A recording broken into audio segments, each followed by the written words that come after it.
Just to put tourism in perspective from a global perspective, last year about 1.2 billion people took trips around the world, spending 1.4 trillion US dollars. Travel to Europe was up about 2%, but travel to Ireland up 11%, a big increase in Ireland's market share, with the World Economic Forum ranking Ireland 5th in the globe out of 140 countries in terms of marketing and branding effectiveness. Now, 2016 was a record year for tourism to the island of Ireland, with 10.5 million visitors spending 5.4 billion euros across the entire island of Ireland, north and south, supporting 263,000 jobs, with here the Republic of Ireland welcoming almost 9 million visitors, spending 4.7 billion in revenue. Now, just to touch on a couple of themes in 2017, first of all, air access has been a very strong feature of the growth in tourism over the last number of years, and we expect to see an increase of approximately 3% in the number of seats coming into the island of Ireland, about 550,000 seats every single week during the summer season. Obviously Great Britain, the biggest market, but so mainland Europe just having pipped it in terms of the number of seats available. Very strong growth from North America, 13% increase in seats, with new gateway like Miami and expansion in places like Chicago, Los Angeles and New York. In addition to that, we'll be leveraging our digital footprint. We had 19.4 million visits to Ireland.com last year, an increase of 17%. And we're very pleased with some of the web traffic that we've seen in the first 5 weeks of 2017. Traffic onto the website from the United States up 37%, Germany up 36%, and Great Britain up 34%. Our digital media reaches far and wide as well. We're the 4th largest agency in the world on Facebook with 3.7 million fans, and with an average of 200 friends each. That gives us a digital platform of 740 million people on that alone. And we're the 4th largest agency in the world on Twitter and the 3rd largest on YouTube, with 29 million people viewing our video content during the course of 2016. Traditional publicity is still very important as well. Over 1,000 journalists will come in during the course of 2017, everything from the New York Times, National Geographic. The total value of our traditional publicity last year from journalists coming would have cost us 385 million euros if we were to buy it. Screen tourism, very important as well. Game of Thrones reaching a very large audience for Northern Ireland. Estimated advertising value of that campaign, 19.6 million. And Star Wars 8 going to be launched in December as well. And our relationship with Disney and Lucasfilm really valuable in pushing out the Ireland message to a new audience as well.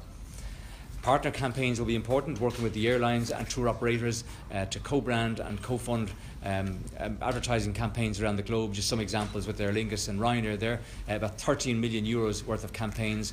And promotions overseas being very important. We'll have promotions going out to 35 cities in the United States alone this year. We'll also have trade missions going out to China at the end of April, and UAE and India in September as well. And we're delighted that we've got new routes coming in: SAS from Stockholm into Shannon, Lufthansa from Frankfurt to Shannon, WOW from Iceland into Cork, and Swissair from Zurich to Cork. And we'll be running joint campaigns with those carriers to push regional access through the course of 2017.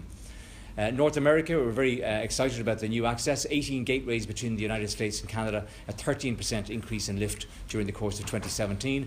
And we're out on national television on ABC, NBC and CBS over the course of the last month. In Great Britain, will there be a feature on the culturally curious. These are people who tend to be older, like the finer things in life, and are very keen to visit Ireland. And we have a 12-month campaign running in Great Britain. It's our largest market, with 4.9 million visitors last year, partnering with media agencies like Classic FM, The Telegraph, Smooth Radio, cooperative marketing with the campaigns Air and Sea, and also attending big events like World Travel Market.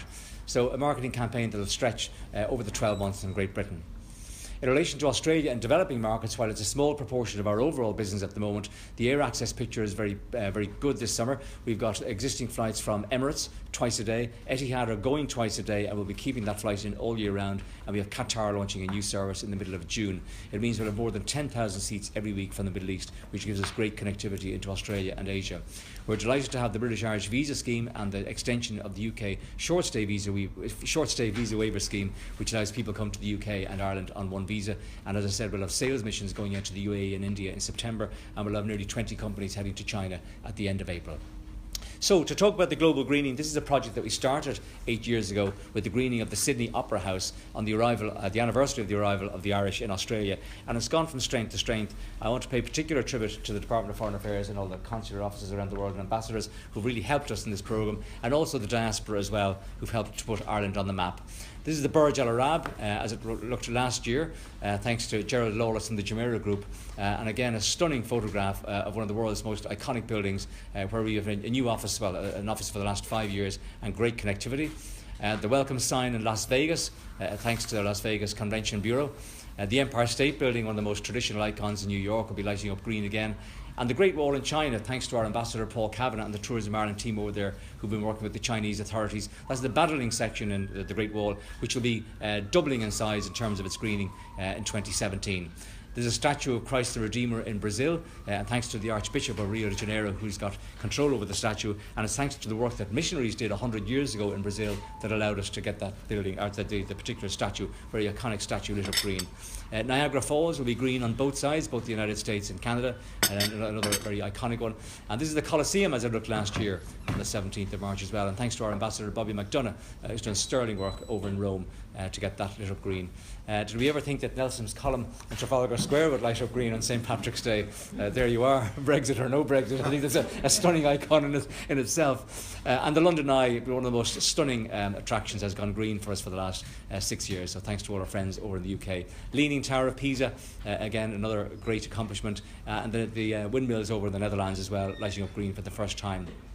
This is the Great Wheel, the Roue, isn't it, over in Paris? And Whistler in Canada as well will be lighting up the town green for us. We're thrilled that we've got some new icons coming green in 2017. Delighted to announce Matsui Castle over in Japan. So this is fantastic because it's the 60th anniversary of diplomatic relations between Ireland and Japan, and thanks to our Ambassador Anne Barrington over there, we have 3 icons in Japan going green, and this castle dates back to 1610, and I believe is one of only about a dozen castles now left in Japan. This is over in Ypres, over in Belgium, at the City Hall, at the Cloth Hall, I believe. And again, a very stunning, iconic building over in one of our most important tourism markets. And this is one of the Heron Tower, which is the tallest building in the City of London. It's only about 6 years old, but lighting up green for St. Patrick's Day as well. We're absolutely thrilled. I think it's a stunning accomplishment to the Irish diaspora in America that they have agreed now to light up one World Trade Center, a brand new building, very, very symbolic, and it'll be filled with emotion, I've no doubt, on the 17th of March. We had 7 World Trade Center light up last year, but to get the tallest building in the Western Hemisphere is an amazing accomplishment. So I want to thank the Minister for his support, and I want to thank Minister McHugh as well for the support we've had from the Department of Foreign Affairs, and particularly our diaspora and our Tourism Ireland teams overseas as well, who've done a stunning job in putting this whole programme together. We expect that by the time the 17th of March comes, we'll have almost 300 global icons in over 50 countries. So well done, everybody.